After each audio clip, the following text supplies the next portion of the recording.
Thiruvananthapuram corporation ഉള്ളിൽ ഉള്ള 4 നിയോജക മണ്ഡലങ്ങളിൽ 2 നിയോജക മണ്ഡലങ്ങളിൽ NDA സ്ഥാനാർത്ഥികളെ വിജയിപ്പിച്ച തിരുവനന്തപുരത്തെ ജനങ്ങൾക്ക് BJP നന്ദി രേഖപ്പെടുത്തുന്നു. അതോടൊപ്പം തന്നെ തിരുവനന്തപുരം കോർപ്പറേഷനിലും കേരളത്തിലെമ്പാടും ദേശീയ ജനാധിപത്യ സഖ്യത്തിൻ്റെ സ്ഥാനാർത്ഥികൾക്ക് വോട്ട് ചെയ്തവർക്ക് പ്രത്യേകം നന്ദി രേഖപ്പെടുത്തുകയാണ്. നമുക്കറിയാം, ഈ കോർപ്പറേഷൻ്റെ ഭരണസമിതി അധികാരത്തിൽ വന്നിട്ട് 2 മാസം പിന്നിടുമ്പോഴാണ് തെരഞ്ഞെടുപ്പ് പ്രഖ്യാപിച്ചത്. അതിനുശേഷം കോർപ്പറേഷൻ്റെ ദൈനംദിന പ്രവർത്തനങ്ങൾ നടക്കുന്നതോടൊപ്പം തന്നെ തെരഞ്ഞെടുപ്പ് പ്രവർത്തനങ്ങളിലും എല്ലാ കൗൺസിലർമാരും ഇൻവോൾവ് ആയിരുന്നു. അപ്പോൾ 2.5-3 മാസത്തെ ഭരണസമിതിയുടെ പ്രവർത്തനത്തിൻ്റെ വിലയിരുത്തൽ കൂടിയായിരുന്നു ഈ തെരഞ്ഞെടുപ്പ്. അതിൽ 4 അസംബ്ലി മണ്ഡലങ്ങളുള്ള അതിൽ 2 മണ്ഡലങ്ങളിലും NDA സ്ഥാനാർത്ഥികളെ, BJP നേതൃത്വം കൊടുക്കുന്ന NDA സ്ഥാനാർത്ഥികളെ വിജയിപ്പിച്ചു. അതിൽ നിന്നും ഒരു കാര്യം വ്യക്തമാകുന്നത്, കോർപ്പറേഷൻ്റെ ഭരണസമിതിയുടെ പ്രവർത്തനം ശരിയായ വഴിക്കാണ്. ഞങ്ങൾ മുന്നോട്ട് വച്ച കാര്യങ്ങൾ ജനങ്ങൾ അംഗീകരിക്കുന്നു. അതിനുള്ള കൂടുതൽ മാൻഡേറ്റ് തന്നിരിക്കുകയാണ്. ഈ ഭരണസമിതി അധികാരത്തിൽ വന്നതിന് ശേഷം നടത്തിയ പ്രധാനപ്പെട്ട പല ഇടപെടലുകളുമുണ്ട്. അതിൽ 2-3 എണ്ണം എടുത്തു പറഞ്ഞാൽ, ഒന്ന് ബഡ്ജറ്റ് അവതരണമായിരുന്നു. സാധാരണക്കാരായ ജനങ്ങളുടെ നിത്യജീവിതത്തെ സ്പർശിക്കുന്ന തരത്തിൽ, അതോടൊപ്പം തന്നെ സംസ്ഥാന തലസ്ഥാനം എന്ന നിലയ്ക്ക് എല്ലാ മേഖലയിൽപ്പെടുന്നവരുടെയും ഒരു ആശ്രയ കേന്ദ്രമാണ് തിരുവനന്തപുരം. അങ്ങനെയുള്ള തിരുവനന്തപുരത്ത് എല്ലാ മേഖലയിൽപ്പെട്ടവർക്കും ആശ്വാസം പകരുന്ന ഒരു ബഡ്ജറ്റാണ് കോർപ്പറേഷൻ ഭരണസമിതി അവതരിപ്പിച്ചത്. ആ ബഡ്ജറ്റിനുള്ള അംഗീകാരമായിരുന്നു ഈ തെരഞ്ഞെടുപ്പ് വിജയം. അതോടൊപ്പം തന്നെ ഞങ്ങൾ ഏറ്റെടുത്ത പ്രധാനപ്പെട്ട മറ്റൊരു ഉത്തരവാദിത്വമായിരുന്നു ആറ്റുകാൽ പൊങ്കാലയുടെ നടത്തിപ്പ് എന്നുള്ളത്. ഈ ഭരണസമിതി അധികാരത്തിൽ വന്നതിന് ശേഷം ഏറ്റവും പ്രാധാന്യം കൊടുത്ത് ചെയ്ത ഒരു പ്രവർത്തനമായിരുന്നു. അതിൽ ഞാൻ പലതവണ പറഞ്ഞിട്ടുണ്ട്, റോഡുകൾ, ആറ്റുകാൽ ക്ഷേത്രവുമായി ബന്ധപ്പെട്ട റോഡുകളുടെ മെയിൻ്റനൻസ് വർക്ക് സാധാരണ നടക്കുന്നത് പൊങ്കാലയുടെ തലേദിവസമൊക്കെയാണ് നടന്ന് തീരുന്നത്. എന്നാൽ 15-20 ദിവസം മുമ്പ് തന്നെ വളരെ ക്വാളിറ്റി മെയിൻറ്റെയിൻ ചെയ്തുകൊണ്ട് അത് പൂർത്തിയാക്കിയതിനെ ജനങ്ങൾ അംഗീകരിച്ചു. അതോടൊപ്പം തന്നെ പൊങ്കാല സമയത്ത് ഉണ്ടായ കുടിവെള്ളക്ഷാമം പരിഹരിക്കുന്നതിൽ ടാങ്കറുകൾ രംഗത്തിറക്കിക്കൊണ്ട് ഞങ്ങൾ പ്രവർത്തിച്ചു.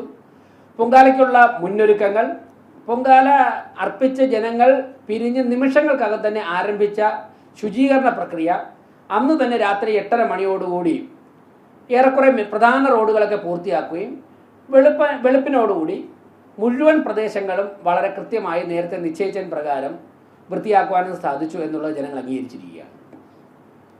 അതോടൊപ്പം മുൻ വർഷങ്ങളിലൊക്കെ തന്നെ ഒരു ചെറിയ കാറെങ്കിലും സിറ്റിയുടെ ഏതെങ്കിലും ഭാഗത്ത് പാർക്ക് ചെയ്ത് കഴിഞ്ഞാൽ ഭീമമായ തുക പാർക്കിംഗ് ഫീസ് എന്ന ഇനത്തിൽ പിരിച്ചുകൊണ്ടിരുന്നു. സർക്കാർ സ്കൂളുകളുടെ സ്ഥലത്തുൾപ്പെടെ സ്വകാര്യ വ്യക്തികൾ അല്ലെങ്കിൽ മറ്റേതെങ്കിലും സംഘടനയുടെയൊക്കെ പേര് പറഞ്ഞിട്ട് പണം പിരിച്ചുകൊണ്ടിരുന്നു. അതൊക്കെ തന്നെ കയ്യോടെ കിട്ടിയ വിവരങ്ങൾ വെച്ചുകൊണ്ട് കയ്യോടെ അതിനെയൊക്കെ തന്നെ തടയുവാനും അനധികൃതമായി വാങ്ങിയ പണമൊക്കെ തന്നെ വാഹന ഉടമകൾക്ക് തിരിച്ചു കൊടുക്കുവാനും നൽകി. അപ്പോൾ ഒരു വലിയൊരു കൊള്ള പാർക്കിങ്ങിൻ്റെ പേരിൽ സർക്കാർ സ്കൂളുകളെ ഉൾപ്പെടെ ദുരുപയോഗം ചെയ്തുകൊണ്ട് നടത്തിയിരുന്നതിനെതിരായി നിലപാട് സ്വീകരിക്കുവാൻ വേണ്ടി കോർപ്പറേഷൻ സാധിച്ചു. അടുത്ത ആറ്റുകാൽ പൊങ്കാലയ്ക്ക് മുൻപ് ഇത് ഒരു കൂട്ടായ ചർച്ചയിലൂടെ ഒരു തീരുമാനം എടുക്കാൻ സാധിക്കും. അതിൻ്റെ മുന്നോടി എന്നുള്ളതിലേക്ക് ഞങ്ങൾക്ക് കിട്ടിയ വിവരങ്ങൾ ഇടപെടാൻ സാധിച്ചു എന്നുള്ളത് ജനങ്ങളുടെ ഭാഗത്തു നിന്ന്, അത് തിരുവനന്തപുരത്ത് മാത്രമല്ല കേരളത്തിനും പുറത്തു നിന്നും ആറ്റുകാൽ ക്ഷേത്രവുമായി ബന്ധപ്പെട്ട് വിശ്വാസ സമൂഹത്തിൻ്റെ ഭാഗത്തു നിന്നും സാധാരണക്കാരുടെ ഭാഗത്തു നിന്നും വളരെ വലിയൊരു കയ്യടി നേടിയ അല്ലെങ്കിൽ അവർ അംഗീകരിച്ച ഒരു പ്രവർത്തനമായിരുന്നു.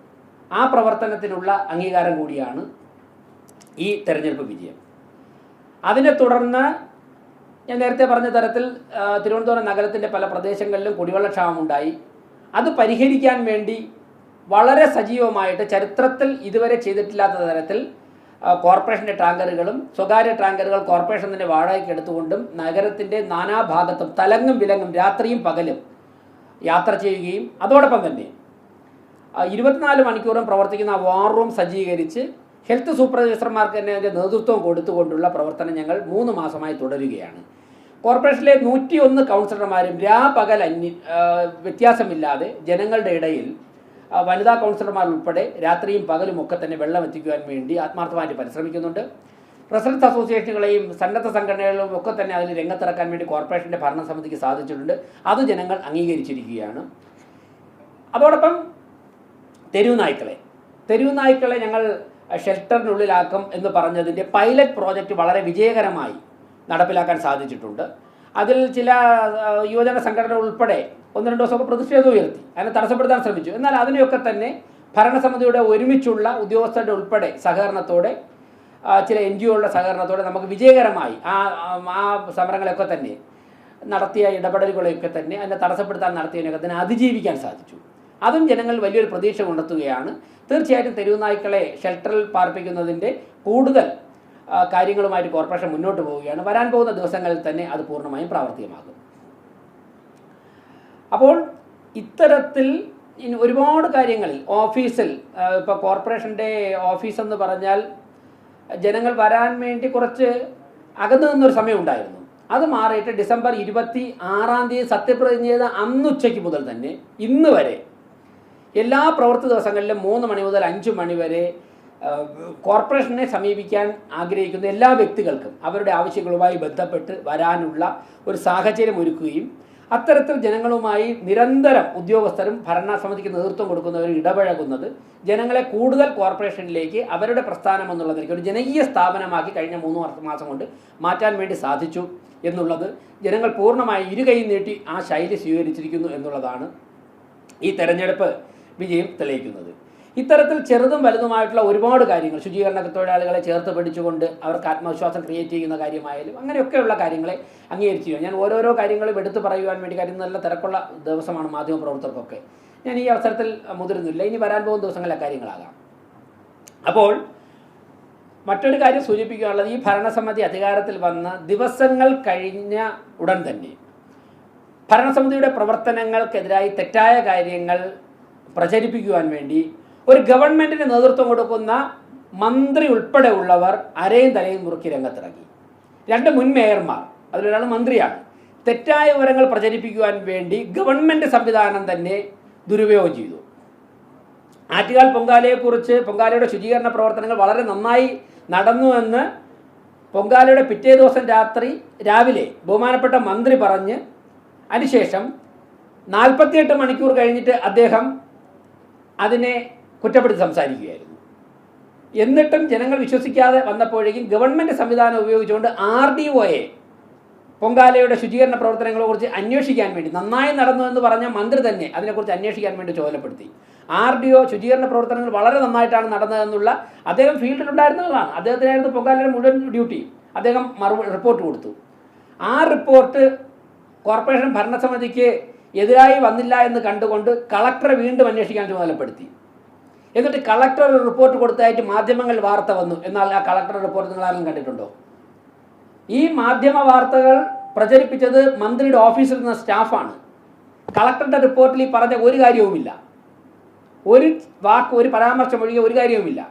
ആ കളക്ടറുടെ റിപ്പോർട്ട് എന്തുകൊണ്ട് ഈ മന്ത്രി പുറത്തുവിട്ടില്ല? അപ്പോൾ കളക്ടറുടെ റിപ്പോർട്ടിലും വന്ന വാർത്തകൾ അനുസരിച്ചിട്ടുള്ള ഒരു പരാമർശവുമില്ല. ഒരു ചെറിയൊരു വരി മാത്രമാണുള്ളത്. അത് എല്ലാ വർഷവും നടക്കുന്ന കാര്യം തന്നെയാണ്. ഞാൻ ഇതൊക്കെ നേരത്തെ പറയാത്തത് ജനവിധി വരട്ടെ എന്ന് കരുതിയിട്ടാണ്. ആ കളക്ടറുടെ റിപ്പോർട്ട് അവർ പുറത്തുവിട്ടില്ലല്ലോ. പുറത്തുവിട്ടെ. കളക്ടർ റിപ്പോർട്ട് ഞാൻ കണ്ടിട്ടുണ്ട്. ഇങ്ങനെയുള്ള കാര്യങ്ങളൊന്നും പറഞ്ഞിട്ടില്ല. അത് അന്ന് പറയാത്തത് ജനവിധി വരട്ടെ, ജനങ്ങളുടെ കൂടി വിലയിരുത്തൽ വരട്ടെ എന്ന് കരുതിയിട്ടാണ്. അപ്പോൾ പിന്നെ ഒരു ബഹുമാനപ്പെട്ട ഒരു മന്ത്രി പറഞ്ഞു, കോർപ്പറേഷൻ്റെ ഉത്തരവാദിത്തമാണ് കുടിവെള്ളം വിതരണം ചെയ്യുക എന്നുള്ളത്. ഞങ്ങളുടെ ഉത്തരവാദിത്തം നിർവഹിച്ചു. 3 മാസം കൊണ്ട് ഞങ്ങൾ നിർവഹിക്കുകയാണ്. മന്ത്രി പുറത്തിറങ്ങിയത് കഴിഞ്ഞ ദിവസമല്ലേ? ഇക്കാര്യങ്ങൾ അഡ്രസ്സ് ചെയ്യാൻ വേണ്ടി തിരുവനന്തപുരത്ത് കേന്ദ്രമാക്കി തിരുവനന്തപുരത്ത് താമസിക്കുന്ന ആ മന്ത്രി ഏതെങ്കിലും ദിവസം തിരുവനന്തപുരം നഗരത്തിലെ കുടിവെള്ള പ്രശ്നം അഡ്രസ്സ് ചെയ്യാൻ വേണ്ടി മാധ്യമപ്രവർത്തകരെ കണ്ടിട്ടുണ്ടോ? ജനപ്രതിനിധികളെ വിളിച്ചിട്ട് ഇത്രയും കാര്യങ്ങളാണ് വാട്ടർ അതോറിറ്റി ചെയ്തിട്ടുള്ളത് എന്ന് മന്ത്രി പറഞ്ഞിട്ടുണ്ടോ? മന്ത്രി അവസാന ദിവസം കുറ്റപ്പെടുത്താനല്ലേ ഇറങ്ങി. ആ മന്ത്രിയുടെ ഇപ്പോഴത്തെ അവസ്ഥ എന്താ? തിരുവനന്തപുരത്ത് ജീവിച്ചുകൊണ്ട്, തിരുവനന്തപുരത്തെ സൗകര്യങ്ങൾ പ്രവർത്തിച്ചുകൊണ്ട്, തിരുവനന്തപുരത്തെ ജനങ്ങൾക്ക് വാട്ടർ അതോറിറ്റിയുടെ പരാജയം കൊണ്ട് കുടിവെള്ളം കിട്ടാതിരുന്നപ്പോഴേക്കും ആ സമയത്തൊക്കെ തന്നെ ജനങ്ങളുടെ മുൻപിൽ വരാതെ ഇതൊക്കെ തിരുവനന്തപുരം കോർപ്പറേഷൻ പരിഹരിച്ചുകൊണ്ടിരുന്ന സമയത്ത് വന്ന് കുറ്റപ്പെടുത്തിയിട്ട് പോയ മന്ത്രിയുടെ ഇപ്പോഴത്തെ അവസ്ഥ എന്താ? അതിന് കൂട്ടുന്ന മറ്റൊരു മന്ത്രിയുടെ അവസ്ഥ എന്താ? ഇതിനൊക്കെ കൂട്ടുന്ന ഒരു മുൻ മേയറുടെ അവസ്ഥ എന്താ? ഞാൻ തിരഞ്ഞെടുപ്പിൽ പരാജയപ്പെട്ടതുകൊണ്ട് മാത്രം പറയുകയില്ല. അപ്പോൾ ഇന്ന് വരെ ചരിത്രത്തിൽ ഇല്ലാത്ത തരത്തിലാണ് തിരുവനന്തപുരം കോർപ്പറേഷൻ കുടിവെള്ള പ്രശ്നം പരിഹരിക്കാൻ വേണ്ടി ഇടപെട്ടിട്ടുള്ളത്. ഞങ്ങൾക്ക് ഇതിലപ്പുറം ചെയ്യുവാനുള്ള മെക്കാനിസം ഇല്ല. ഈ ജലസേചന വകുപ്പ് മന്ത്രി വിളിച്ച മീറ്റിങ്ങിലല്ലേ ജലസേചന വകുപ്പിലെ ഉദ്യോഗസ്ഥരെയൊക്കെ വിളിച്ചിട്ട് നെയ്യാർ ഡാമിൽ നിന്നും വെള്ളം കൊണ്ടുവരണമെന്നുള്ള സാധ്യത പരിശോധിക്കണമെന്ന് പറഞ്ഞത്? ആ ഉദ്യോഗസ്ഥരെ വിളിച്ച് നിർദ്ദേശം കൊടുക്കുവാനുള്ള അധികാരം കോർപ്പറേഷനുണ്ടോ? നെയ്യാർ ഡാമിൽ നിന്നും അരുവിക്കരയിലേക്ക് വെള്ളം കൊണ്ടുവരണം, കൂടുതൽ വെള്ളം കൊണ്ടുവരണം എന്ന് തീരുമാനമെടുക്കാനുള്ള അധികാരം കോർപ്പറേഷനുണ്ടോ? അപ്പം ഞങ്ങൾക്ക് അങ്ങനെയുള്ള ഒരു മെഷീനറിയോ മെക്കാനിസമോ ഇല്ലല്ലോ. ഭൂമിക്കടിയിലൂടെ പോകുന്ന പൈപ്പ് പൊട്ടി വെള്ളം ലീക്ക് ചെയ്താൽ ആ ലീക്കേജ് പരിഹരിക്കാൻ ഉദ്യോഗസ്ഥരെ പറഞ്ഞു വിടുവാനുള്ള മെക്കാനിസം ഞങ്ങൾക്കുണ്ടോ? സംസ്ഥാന സർക്കാർ, LDF സർക്കാർ കരാറുകാർക്ക് 18 മാസം കൊണ്ട് കൊടുക്കാനുള്ള പണം കൊടുക്കാത്തതുകൊണ്ടല്ലേ കരാറുകാർ ജോലിക്ക് വരാത്തത്, വാട്ടർ അതോറിറ്റിയുടെ കരാറുകാർ ജോലിക്ക് വരാത്തത്. അതുകൊണ്ടല്ലേ ലീക്കേജ് കൃത്യമായിട്ട് പരിഹരിക്കാൻ സാധിക്കാത്തത്. ഇതൊക്കെ വസ്തുതയാണെന്നിരിക്കെ ഈ വസ്തുതകൾ അഡ്രസ്സ് ചെയ്യുന്നതിന് പകരം BJPയുടെ നേതൃത്വത്തിലുള്ള ഭരണസമിതി കോർപ്പറേഷൻ ഭരിക്കുന്നു എന്നുള്ള ഒരൊറ്റ കാരണം കൊണ്ട് നിരന്തരം മന്ത്രിമാരും മുൻ മേയറും MLA-മാരും ഒക്കെ തന്നെ ഭരണസമിതിയെ കുറ്റപ്പെടുത്തുവാൻ ഇറങ്ങിയത് ജനങ്ങൾ മുഖവിലേക്ക് എടുത്തില്ല എന്നും അവർക്ക് തക്കതായ മറുപടി കൊടുത്തു എന്നുള്ളതാണ് ഈ തെരഞ്ഞെടുപ്പിൻ്റെ ഫലത്തിൻ്റെ മറ്റൊരു വശം. അതുകൊണ്ട് എനിക്ക് വളരെ വിനയപുരസ്സരം ഇവരോടൊക്കെ സൂചിപ്പിക്കുവാനുള്ളത്, ഇവരൊക്കെ തന്നെ 45-50 വർഷം ഭരണ പരിചയമുള്ളവരാണ്. അപ്പോൾ ഒരു ഭരണസമിതിയെ ജനങ്ങൾ തിരഞ്ഞെടുത്താൽ 5 വർഷം അവർക്ക് ഭൂരിപക്ഷമുള്ള സ്ഥിതിക്ക് ഭരിക്കുവാനുള്ള അവസരം ഉണ്ട്. ക്രിയാത്മകമായ പ്രതിപക്ഷമായിട്ട് പ്രവർത്തിക്കാൻ തയ്യാറാകണം. തെറ്റായ കാര്യങ്ങൾ ജനങ്ങളുടെ ഇടയിൽ പ്രചരിപ്പിക്കരുത്. ഞങ്ങൾ ഒരു നിമിഷം പോലും പാഴാക്കാതെ പ്രവർത്തിക്കുക. ഇന്നിപ്പോൾ രാവിലെ നിങ്ങളിവിടെ വരുമ്പോഴേക്കും ഞാനൊരു 10 മിനിറ്റ് താമസിച്ചത് KSRTCയുടെ MD ഉൾപ്പെടെ മേയറുടെ റൂമിൽ മീറ്റിങ്ങിലിരിക്കുക. സ്മാർട്ട് സിറ്റിയുമായിട്ട് ബന്ധപ്പെട്ട 115 ബസ്സുകളെ കുറിച്ച് എഴുതി വെച്ചൊരു കരാർ ഇവിടെ ഉണ്ട്. ആ കരാർ എങ്ങനെ നടപ്പിലാക്കാം എന്നുള്ളതിനെക്കുറിച്ച് ഞങ്ങൾ ആ ചർച്ച ഞാൻ സത്യപ്രതിജ്ഞ ചെയ്ത് ദിവസങ്ങൾക്ക് തന്നെ നമ്മൾ ആരംഭിച്ചതാണ് ആ ചർച്ച. എന്നിട്ട് കോഡ് ഓഫ് കോണ്ടാക്റ്റ് ഒക്കെ വന്നതുകൊണ്ട് തൽക്കാലം ആ ചർച്ച പെൻഡിങ് എടുത്ത്, എന്നിട്ട് ആരും വിചാരിക്കേണ്ട ആ ചർച്ച അവസാനിപ്പിച്ചു എന്ന്. ആ ചർച്ച അന്ന് കോഡ് ഓഫ് കോണ്ടാക്റ്റ് വന്നുകൊണ്ട് പെൻഡിങ്ങിൽ വെച്ചതാണ്. ഇന്ന് രാവിലെ 10 മണി KSRTCയുടെ MD ഉൾപ്പെടെയുള്ള മീറ്റിംഗ് തൊട്ടപ്പുറത്ത് നടക്കുക. അവർ പോയിട്ടില്ല, മാധ്യമപ്രവർത്തനം ഇരിക്കുന്നതുകൊണ്ട് ഞാൻ അത് കഴിഞ്ഞിട്ട് അവരെ വീണ്ടും കാണാമെന്ന് പറഞ്ഞു. സെക്രട്ടറി ചർച്ച കണ്ടിന്യൂ ചെയ്യാണ്. അതിൽ പറഞ്ഞിട്ടുണ്ട് LDFന്റെ കോർപ്പറേഷൻ ഭരണസമിതി LDFന്റെ സംസ്ഥാന സർക്കാരും കൂടെ ചേർന്നുകൊണ്ട് ഉണ്ടാക്കിയ ഒരു കരാർ. ആ കരാർ നമ്മൾ ചർച്ച ചെയ്യണം. തിരുവനന്തപുരം സിറ്റിക്ക് പുറത്തുള്ള ജനങ്ങൾക്ക് എങ്ങനെ സ്മാർട്ട് സിറ്റിയുടെ ബസ് പ്രയോജനം ചെയ്യുമെന്ന് ആ കരാറിൽ പറഞ്ഞിട്ടുണ്ട്. അത് സിസ്റ്റമാറ്റിക്കായിട്ട് ഓടണം. തിരുവനന്തപുരം സിറ്റിക്കുള്ളിൽ ആ ബസ് എങ്ങനെയാണ് ഓടുന്നത്, അതിൻ്റെ ഡാറ്റ കോർപ്പറേഷൻ അപ്ഡേറ്റ് ചെയ്യേണ്ടതായിട്ടുണ്ട്.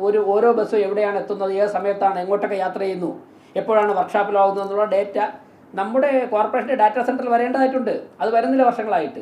അക്കാര്യങ്ങൾ അറിയണം. റവന്യൂ ഷെയറിംഗ് മാത്രമല്ലല്ലോ, അതിൽ ഒരു ക്ലാസ് മാത്രമാണ്. അപ്പോൾ ഞങ്ങളിങ്ങനെ ഒരു നിമിഷം പോലും പാഴാക്കാതെ കഴിഞ്ഞ 3-4 മാസമായി കോർപ്പറേഷനിലെ ജനങ്ങൾക്ക്, കേരളത്തിലെ ജനങ്ങൾക്ക് വേണ്ടി പ്രവർത്തിച്ചുകൊണ്ടിരിക്കുകയാണ്. LDFന്റെയും UDFന്റെയും കൗൺസിലർമാർ ഉൾപ്പെടെ പ്രതിപക്ഷം എന്നുള്ള നിലയ്ക്ക് അവരുടെ നിലപാടുകൾ സ്വീകരിക്കുമ്പോൾ തന്നെ ഭരണസമിതിയുടെ പ്രവർത്തനത്തിൽ അവർ വിയോജിപ്പ് രേഖപ്പെടുത്തിയിട്ടില്ല. ഇപ്പോൾ LDFന്റെയും UDFന്റെ കൗൺസിലർമാരോട് നിങ്ങൾ ചോദിച്ചു നോക്കൂ. കുടിവെള്ള പ്രശ്നം അവരുടെ വാർഡുകളിലുണ്ടെന്ന് കൗൺസിലർമാരിൽ അറിയിച്ചു കഴിഞ്ഞാൽ നിമിഷങ്ങൾക്കകം ടാങ്കറിൽ സൗജന്യമായി വെള്ളം എത്തുകയാണ്. LDFന്റെ സ്റ്റാൻഡിംഗ് കമ്മിറ്റി ചെയർപേഴ്സൺ ഒരാളുണ്ട്, സീനിയർ നേതാവാണ് CPMന്റെ. ആ ബഹുമാനപ്പെട്ട കൗൺസിലറുടെ വാർഡിലായിരുന്നു 60-65 തെരുവ് നായ്ക്കൾ ഒരു വീട്ടിൽ പാർപ്പിച്ചിരുന്നത്. 2021 LDFന്റെ ഭരണസമിതിയോട് തൊട്ടടുത്തുള്ള ആൾക്കാർ പരാതി പറഞ്ഞിരുന്നതാണ്. 2021 അതിനെ പിടിച്ച് മാറ്റിയിട്ടില്ല. ഈ ഭരണസമിതി വന്ന് ദിവസങ്ങൾക്കകം, ആ വിഷയം മാതൃഭൂമി ചാനലാണെന്ന് തോന്നുന്നു ആദ്യം ചർച്ചയ്ക്ക് കൊണ്ടുവന്നത്, വന്ന് ദിവസങ്ങൾക്കകം ഞങ്ങളതിനെ ഒഴിവാക്കി കൊടുത്തു. അപ്പോൾ കൗൺസിലർമാരൊക്കെ തന്നെ, ജനപ്രതിനിധികളൊക്കെ തന്നെ രാഷ്ട്രീയമായിട്ടുള്ള വ്യത്യസ്ത അഭിപ്രായം പറയുമ്പോഴും ഭരണസമിതിയുടെ പ്രവർത്തനത്തിൽ അതിർത്തി രേഖപ്പെടുത്തിയിട്ടില്ല. അപ്പോൾ അവരെ ഉൾപ്പെടെ വഴിതെറ്റിച്ചുകൊണ്ട്, അവർ 5 വർഷം ജനങ്ങളുടെ ഇടയിൽ പ്രവർത്തിക്കുന്നതിന് ഉൾപ്പെടെ തടസ്സപ്പെടുത്തിക്കൊണ്ട് മുൻ മേയർമാരും മന്ത്രിമാരും ഒക്കെ രംഗത്തിറങ്ങുന്നത്, ഇനിയിപ്പോൾ മുൻ മന്ത്രിയായി. അപ്പോൾ അതൊക്കെ തന്നെ ഒന്ന് അവസാനിപ്പിച്ചിട്ട്, കാലം മാറി, പശ്ചിമ ബംഗാൾ പോലും മാറിയിട്ടുണ്ട്.